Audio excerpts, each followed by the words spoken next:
आयुर्विज्ञान विश्वविद्यालय सैफई इटावा के स्थापना दिवस के भव्य एवं गरिमामय समारोह में हमारे बीच में उपस्थित है उत्तर प्रदेश सरकार के अपर मुख्य सचिव आदरणीय अमित कुमार घोष जी, यहाँ के vice chancellor professor Ajay Singh ji, director Ram Manohar Lohia आयुर्विज्ञान संस्थान लखनऊ प्रोफेसर सीएम सिंह जी, जिलाध्यक्ष भारतीय जनता पार्टी आदरणीय अरुण कुमार गुप्ता जी, माननीय विधायक आदरणीय सरिता भदौरिया जी, कुल सचिव आदरणीय दीपक वर्मा जी, इटावा के मुख्य चिकित्सा अधिकारी डॉक्टर बजरंग सिंह जी, इटावा के जिलाधिकारी आदरणीय शुभ्रांशु शुक्ला जी, पुलिस अधीक्षक आदरणीय ब्रजेश श्रीवास्तव जी, इटावा के आदरणीय जिला जज आदरणीय राजेश सिंह जी, उपस्थित सभी फैकल्टी मेंबर्स, चिकित्सक, स्टूडेंट्स, पत्रकार मित्रों, भाइयों तथा बहनों, सबसे पहले मैं स्थापना दिवस की आप सबको बहुत बहुत बधाइयां और शुभकामनाएं देता हूं। उत्तर प्रदेश राज्य में चिकित्सा एवं स्वास्थ्य के क्षेत्र में और चिकित्सा शिक्षा के क्षेत्र में 2017 से लेकर अब तक अभूतपूर्व सफलता हासिल की। 2017 में हमारे पास एमबीबीएस की सीटें लगभग 5000 थी।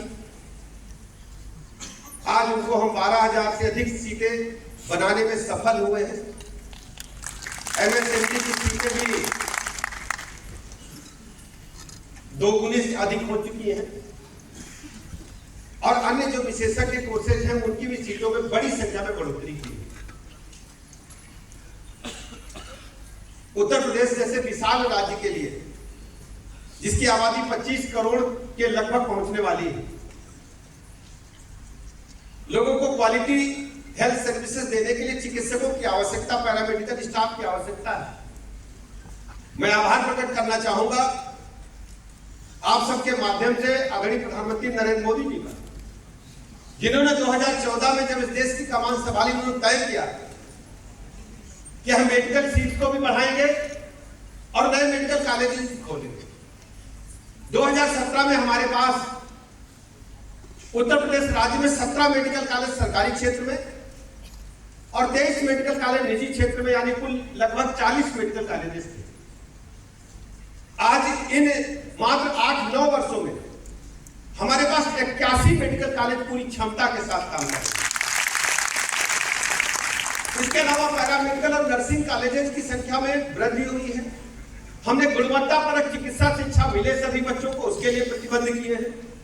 हम सब जानते हैं नर्सिंग कॉलेज पहले मान्यता कैसे मिलती थी, उनके पास फैकल्टी मेंबर्स नहीं है, हॉस्पिटल नहीं है, मान्यता मिल जाती थी। इसका खुलासा हुआ, ऐसे महोदय सुनेंगे आपके आने से पहले, आप तो केंद्र सरकार में तैनात थे, हमने 3000 पद नर्सिंग के विज्ञापित किए लोक सेवा आयोग के माध्यम से। 1 लाख दरखास्तें आई,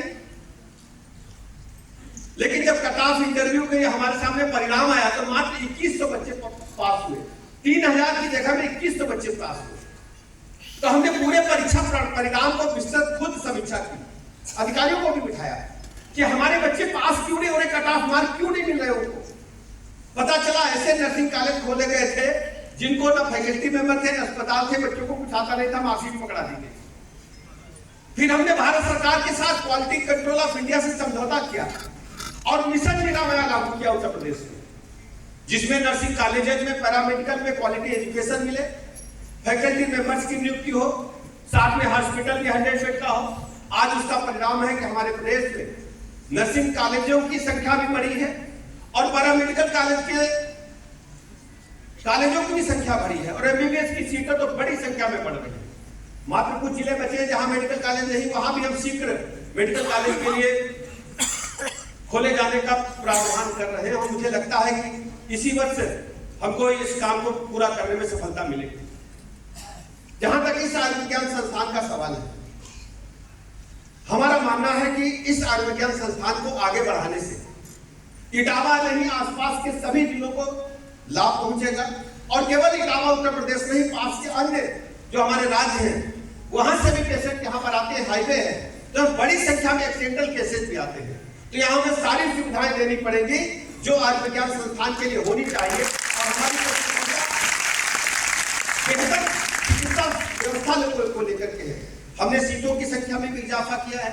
आज यहाँ 200 के लगभग एमबीबीएस की सीटें हैं। पोस्ट ग्रेजुएशन और विशेषज्ञ जैसे एमसीए जैसे कोर्सेज की सीटों में भी पर्याप्त संख्या में बढ़ोतरी हमने किया है। अभी माननीय मुख्यमंत्री जी आए थे तो 500 बेड का नया अस्पताल बना है। इसके अलावा नए ट्रामा सेंटर का भी प्रस्ताव मुझे मिला है। यहाँ नया ट्रामा सेंटर बनेगा जो हाईवे पर होगा, जिससे एक्सीडेंटल केसेस को हम ठीक से हैंडल कर पाएंगे। हमारे अपर मुख्य सचिव महोदय से बात हुई, अभी बातचीत में हमने कहा कि एक ट्रामा सेंटर हाईवे पर बने सैफई आयुर्विज्ञान संस्थान के लिए, जिसका लुक आफ्टर और संचालन सैफई आयुर्विज्ञान संस्थान करेगा, लेकिन वो बनेगा हाईवे, जिससे हमारे जो एक्सीडेंटल केसेज हैं तत्काल उनको हम रिलीफ दे पाए। इसके अतिरिक्त आप जो भी डिमांड यहाँ से भेजेंगे, हमारी प्रतिबद्धता उत्तर प्रदेश के लोगों के प्रति है और आसपास के क्षेत्र के लोगों को अच्छे से अच्छा स्वास्थ्य सेवाएं हम दे पाए। इसके लिए हम सब मिलजुल करके टीम भावना से काम करेंगे। जहां तक मैं समझता हूँ, इटावा कोई साधारण धरती नहीं है। इटावा के बारे में मैं देख रहा था, ये जो इटावा की धरती है, इसको प्राचीन रूप से हम इष्टिकापुरी मानते थे। इष्टिकापुरी का मतलब होता है कि आप अपने इष्ट को याद करेंगे इटावा में तो आपकी मनोकामना पूरी हो जाएगी। तो प्राचीन इसका बहुत ही महत्व है और हम सब जानते हैं यहाँ जो भी आपके देवता हैं, अगर आपने इटावा में उन्हें याद किया तो आपकी मनोकामना भी पूर्ण होगी। और सबसे बड़ी बात है, ये जो क्षेत्र है ये महाकवि देव महाकवि गंग का क्षेत्र है। ये स्वतंत्रता संग्राम सेनानी कैप्टन अर्जुन सिंह भदौरिया साहब का क्षेत्र है। कमांडर अर्जुन सिंह भदौरिया जी ने देश को स्वतंत्रता की लड़ाई में अपना सब कुछ न्यौछावर करने का काम किया था। आज हम उनकी स्मृतियों को नमन करते हैं और अपने जो हमारे भाई लोग युवा उनसे कहते हैं कि इस धारा को हम लगातार प्रणाम करते रहे, यहाँ की मिट्टी को अपने चंदन बनाकर माथे में लगाते रहे। ये हमारे स्वतंत्रता संग्राम सेनानियों की धरती। सबसे बड़ी बात है, गीतों के राजकुमार जिनका दुनिया में नाम है, हिंदी के गीतों के राजकुमार गोपाल दास नीरज की भी यही भूमि यही जन्मभूमि है। और सबसे बड़ी बात है, आदिवासियों के मसीहा मामा बालेश्वर दयाल को आपको भूल गए होंगे। आदिवासियों के मसीहा मामा बालेश्वर दयाल जी थे जो यही जन्मे थे और उनका जन्म एक प्रतिष्ठित दीक्षित परिवार में हुआ था। मैं उनकी भी स्मृतियों को नमन करता हूं। उन्होंने पूरा जीवन समाज को आगे बढ़ाने में लगाने का काम किया था। मैं आप सबको इस बात के लिए भरोसा दिलाता हूं कि हमारी पूरी ताकत, पूरी लगन अपने आयुर्विज्ञान संस्थान को आगे बढ़ाने के लिए लगी रहेगी। जो भी आप उचित समझते हैं यहाँ हो सकता है आप भेजेंगे, हम प्रस्ताव को आगे बढ़ाएंगे और जो भी धनराशि की आवश्यकता होगी उसे बजट के माध्यम से स्वीकृत करेंगे। मैं सभी स्टूडेंट्स को इस बात के लिए बधाई देता हूँ कि आप सब ठीक से अध्ययन नहीं कर रहे हैं, मरीजों की सेवा भी बेहतर ढंग से कर रहे हैं। केवल एक बात मैं डायरेक्टर साहब इसी साहब आपसे कहना चाहता हूँ, जो कि सभी अस्पतालों में जाकर के कहता हूँ कि किसी मरीज को निराश नहीं करना, किसी को वापस नहीं करना। 100% मरीज किसी भी हालत में आता है, आपके पास वैकेंसी हो या ना हो, हमें उसे इलाज करेंगे।